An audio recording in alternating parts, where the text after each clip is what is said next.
Assalamualaikum warahmatullahi wabarakatuh. Bobotoh, gimana kabarnya hari ini? Semoga kalian sehat-sehat selalu, selalu diberikan kelancaran, rezeki yang berlimpah, dan tentunya selalu nonton Bon Jovi TV. Oke, di video kali ini ataupun konten hari ini ada beberapa berita-berita menarik seputar Persib Bandung. Akan tetapi sebelum lanjut ke pembahasan berita-berita tersebut, Mimin tidak lupa meminta dukungan kepada Bobotoh semua untuk like video ini agar video ini dapat rating bagus dari YouTube, dan silahkan berkomentar lalu share ke beberapa media sosial.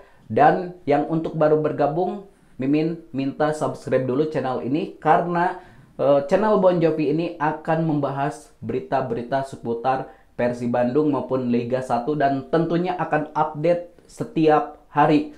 Oke, sebelumnya Mimin memperingatkan kepada Bobotoh yang akan berangkat ke Stadion Pakansari Cibinong, Kabupaten Bogor untuk selalu menjaga keselamatan, selalu tertib lalu lintas, dan setelah tiba di Stadion Pakansari, silahkan Bobotoh untuk menikmati pertandingan Persib menghadapi Ranusantara FC, dan Bobotoh diharapkan selalu tertib di sana, menjaga kehormatan nama baik Bobotoh.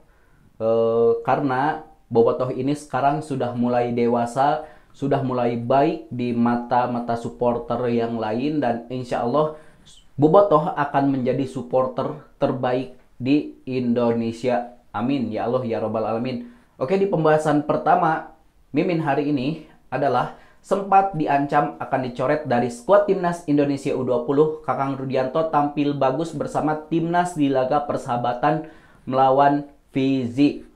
Ya, di pertandingan tersebut Kakang bermain cukup baik dan berhasil mencetak gol ke gawang Fiji, 1 gol ke gawang Fiji, dan Timnas Indonesia berhasil mengalahkan Fiji dengan skor telak, yaitu dengan skor 4-0. Oke, sempat menjadi polemik. Kakang Rudianto, Robby Darwish, dan Ferdiansyah ini sempat menjadi polemik karena sebelum mereka bergabung ke Timnas Indonesia ini, Sintayong sempat mengancam akan mencoret 3 pemain Persib ini karena telat bergabung bersama skuad Timnas Indonesia U20. Dan akhirnya Luis Mia mengirimkan 3 pemain terbaiknya itu, 3 pemain muda terbaiknya itu ke Timnas Indonesia U20, dan Robby Darwish berangkat duluan dan disusul oleh Kakang Rudianto bersama Ferdiansyah setelah laga melawan PSM Makassar. Dan akhirnya Kakang Rudianto mendapatkan kepercayaan dari Sintayong untuk memainkan laga persahabatan melawan Fiji, dan akhirnya Kakang Rudianto bermain apik, bermain bagus, dan tentu sebagai Bobotoh kita harapkan ketiga pemain ini dapat dapat bermain bagus, dapat membawa harum nama Persib, membawa harum nama Indonesia ketika mereka berlaga bersama Timnas Indonesia U20 yang akan sebentar lagi menghadapi turnamen Piala Asia U20 dan tentunya Piala Dunia U20 di Indonesia ini. Dan semoga mereka bisa membawa harum nama Timnas Indonesia ke jenjang yang lebih tinggi lagi, karena Timnas Indonesia akan berhadapan dengan negara-negara hebat di Asia maupun Eropa dan Amerika. Insya Allah Timnas Indonesia U20 ini akan mendapatkan hasil yang lebih baik lagi. Dan ketiga pemain Persib ini mendapatkan prestasi bersama Timnas Indonesia, dan setelah kembali dari Timnas Indonesia, pemain ini tidak mendapatkan cedera ataupun masalah apapun, kembali lagi dengan selamat dan bermain lagi untuk Persib Bandung, karena ketiga pemain ini adalah salah satu andalan dari Luis Mia. Oke, itu pembahasan pertama hari ini. Dan pembahasan kedua hari ini adalah Imade Wirawan akan pensiun setelah laga lawan Arema FC. Oke. Ini lagi rame di media sosial bahwa Imade Wirawan akan pensiun setelah laga melawan Arema FC. Jika benar Imade Wirawan akan pensiun, maka 9 pertandingan sisa Liga 1 musim ini akan ditinggalkan oleh Imade Wirawan, tetapi kemungkinan manajemen akan tetap mempertahankan Imade Wirawan seenggaknya sampai akhir musim Liga 1 2022-2023 ini, karena Imade Wirawan ini, Bli Imade ya, akan kontraknya akan habis setelah laga melawan Arema FC. Mudah-mudahan manajemen mempertahankan Imade Wirawan ini, karena Imade Wirawan ini adalah leader yang sangat dihormati oleh semua pemain Persib, karena beliau adalah salah satu pemain yang membawa Persib juara Liga ISL 2014, Piala Presiden 2015 bersama Ahmad Jufrianto. Hanya mereka yang tersisa di skuad juara musim 2014-2015 tersebut, dan mudah-mudahan Imade Wirawan jika sudah pensiun nanti mendapatkan ataupun tidak lupa bersama Persib dan selalu menjaga silaturahmi dengan bobotoh maupun Persib. Dan mudah-mudahan jika Imade Wirawan mengambil lisensi kepelatihan, mudah-mudahan Persib dan Imade Wirawan ini, Bli Imade ya, bisa segera berjodoh lagi dan kembali bergabung dengan Persib menjadi asisten pelatih dari Luisino Pasos, ataupun menjadi jajaran dari petinggi Persib ini sebagai penghormatan kepada Imade Wirawan. Oke, itu pembahasan yang ketiga.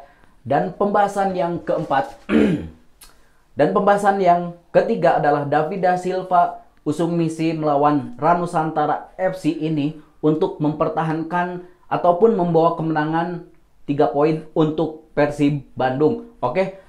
Saat laga melawan Ranusantara FC, David da Silva mengatakan bahwa pemain asal Brasil ini akan bermain habis-habisan untuk mendapatkan poin lagi untuk Persib Bandung, 3 poin lagi untuk memperkecil ataupun mempersempit dengan PSM Makassar dan Persija Jakarta yang berada di posisi kedua dan ketiga. Dan David da Silva bersama rekan-rekannya yakin bahwa Luis Milla akan memotivasi pemain-pemainnya untuk bisa memenangkan 3 poin saat menghadapi Ranusantara FC. Dan begitu juga Ezra Walian sangat yakin Persib akan Persib akan juara musim ini dengan beberapa faktor. Faktor pertama adalah kekeluargaan yang dibangun oleh Luis Milla menjadi faktor alasan Persib bakal juara di musim ini. Dan faktor kedua adalah Persib masih punya 1 pertandingan laga menghadapi Bayangkara FC. Itu adalah faktor alasan Persib bisa juara di musim ini menurut Ezra Walian. Dan konten terakhir ataupun pembahasan terakhir hari ini lagi rame di media sosial, Persib bakal datangkan penerjemah dari Luis Milla. Penerjemah tersebut adalah Bayu Eka Sari yang pernah menjabat ataupun pernah bekerja sama dengan Luis Milla di Timnas Indonesia. Di media sosial, di Instagram, Twitter lagi rame bahwa Persib akan mendatangkan Bayu Eka Sari ke Persib untuk menjadi penerjemaah dari Luis Milla. Itu baru rumor, belum ada kepastian dari manajemen Persib apakah akan mendatangkan Bayu Eka Sari ini ke Persib. Dan saat ini Bayu Eka Sari adalah asisten dari pelatih di Ranusantara FC. Bayu Eka Sari sudah mendapatkan lisensi A, dan jika Persib mendatangkan Bayu Eka Sari, keuntungannya adalah Bayu Eka Sari ini bisa berbahasa 4 negara, yaitu Prancis, Portugal, Inggris, dan Spanyol. Nah, jika Persib mendatangkan Bayu Eka Sari ini ke Persib, ke Bandung, maka dipastikan Bayu Eka Sari akan menjadi penerjemah saat Luis Mia melakukan latihan ataupun di konferensi pers, karena Luis Mia ini sedikit masih belum fasih berbahasa Inggris dan beliau mendatangkan asisten pelatih coach Kaskalana ini karena Kaskalana bisa berbahasa Inggris lalu diaplikasikan kepada pemain-pemain Persib, dan tentunya tidak semua pemain Persib bisa berbahasa Inggris, mengerti bahasa Inggris, dan tentunya dengan opsi mendatangkan Bayu Eka Sari ini ke Persib maka tentunya akan menjadi keuntungan karena beliau bisa berbahasa 4 negara. Dan itu saja mungkin konten hari ini ataupun pembahasan hari ini. Wassalamualaikum warahmatullahi wabarakatuh. Bobotoh.